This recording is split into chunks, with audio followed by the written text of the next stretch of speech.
सुप्रभात बच्चों। आज हम दोपहरी कविता का भावार्थ जानेंगे। तो चलो शुरू करते हैं। विश्व के विशिष्ट कवयित्रियों की अग्रिम पंक्ति में आसीन हिंदी साहित्य को अपनी कुशल लेखनी से इंद्रधनुषी प्रभा मंडित करने वाली कवयित्री शकुंत माथुर का जन्म 20 मार्च 1922 को दिल्ली में हुआ था। प्रकृति के ऊपर उन्होंने बहुत सारी कविताएं लिखी हैं, जिनमें दोपहरी भी एक है। उन्होंने सामाजिक परिवेश का भी चित्रण किया है। उन्होंने निम्न वर्ग तथा उच्च वर्ग के लोगों का भी बड़ा बखूबी चित्रण किया है। तो हम दोपहरी कविता के माध्यम से जानेंगे। गर्मी की दोपहरी में तपे हुए नभ के नीचे काली सड़कें तारकोल की अंगारे सी जली पड़ी थी। छाह जली थी पेड़ों की भी, पत्ते झुलस गए थे। बच्चों, यहाँ गर्मी की प्रचंडता के कारण पेड़ के पत्ते झुलस गए थे। कुछ वृक्षों के पत्ते तो पूरी तरह से झड़ गए थे, जिन्हें देखकर ऐसा लग रहा था मानो बड़े बड़े कंकाल खड़े हों। एक अकेला तांगा था दूरी पर, कोचवान की काली सी चाबुक के बल पर वो बढ़ता था घूम घूम जो बलकाती थी सर्प सरीखी। एक अकेला तांगा था दूरी पर। इस भीषण गर्मी में एक दूरी पर तांगा दिखाई देता था दे रहा है, जिसमें ये दिखाया गया है, कवयित्री ने ये दिखाया है कि भीषण गर्मी के कारण वह तांगा जो था, जो घोड़े के सहारे चलता है, वो घोड़ा भी चल नहीं पा रहा है और अपनी चाबुक की बल पर वो तांगा वाला उसे पीट कर और आगे बढ़ाने की कोशिश कर रहा है। बेदर्दी से पड़ती थी दुबले घोड़े की गर्म पीठ पर, भाग रहा वह तारकोल की जली अंगीठी के ऊपर से। और बच्चों, सड़कें कैसे बनाई जाती हैं? तारकोल से बनाई जाती हैं, जिसे हम अलकतरा भी कहते हैं। और वो जब भीषण गर्मी पड़ती है तो अलकतरा की जो सड़कें होती हैं, अलकतरा से बनाई गई जो सड़कें होती हैं, वो काफ़ी गर्म हो जाती हैं, जिस पर चलना मुश्किल हो जाता है। कभी एक ग्रामीण धरे कंधे पर लाठी, सुख दुख की मोटी सी गठरी लिए पीठ पर भारी, जूते फटे हुए जिनमें से झांक रही थी गाँव की आत्मा।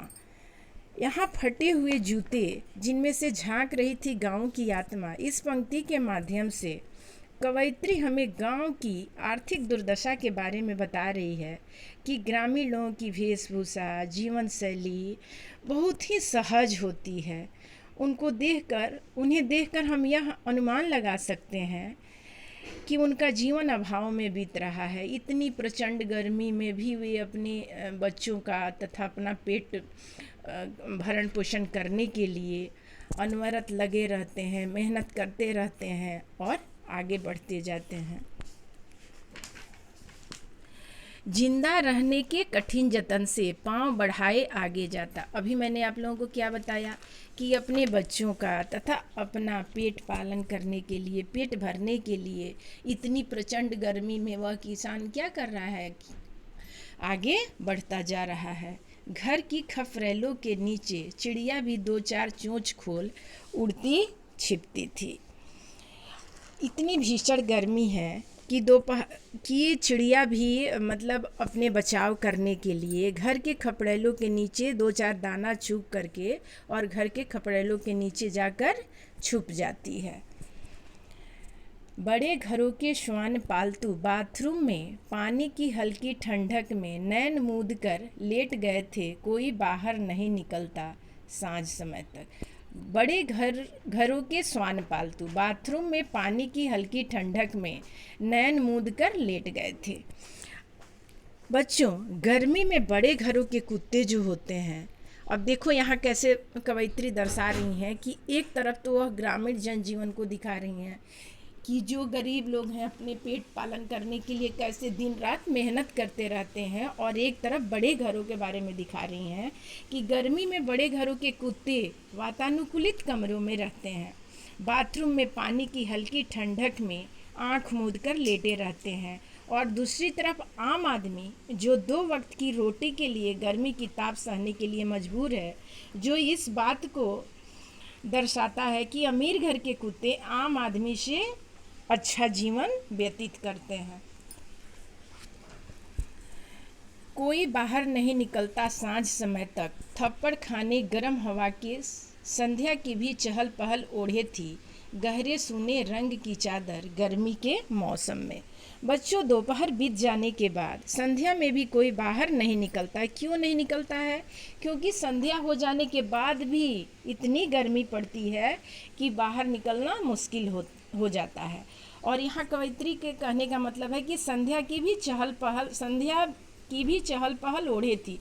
संध्या की चहल पहल ओढ़े थी कि मतलब यहाँ ये है कि गर्मी तो रहती है, फिर भी शाम के समय लोग बाजार जाते हैं, अपना जो भी काम करने के लिए घर से बाहर निकलते हैं या घर वापस आते हैं।